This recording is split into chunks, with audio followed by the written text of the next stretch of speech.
আম্মা, একটা কথা বলি। আমি ভাবতেছি বিয়া করলে ঘাড় জামাই থাকুম। ঘাড় জামাই? তাহলে তোর বউয়ের মা তোকে রাজপুত্র বানায় রাখবে, হ্যাঁ?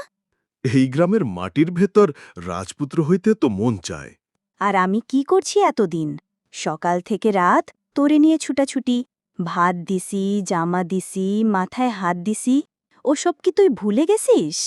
ভুলি নাই আম্মা, তুই কষ্ট পাইবি জানি, তবুর তো মানুষ। সংসার করমু, বউ ঠাকমু। সংসার করবি ভালো কথা, তবু ঘাড় জামাই হইলেও মারে ভুলে যাস না বাবারে। একটা ফোন করিস সময় মতো। মার খবর রাখলেই মা শান্তি পায়। আম্মা, তোর ফোনের রিংটোন শুনলেই বুক কাঁপে। তোরে ভুইলা যাওয়া আমার পক্ষে হইব না।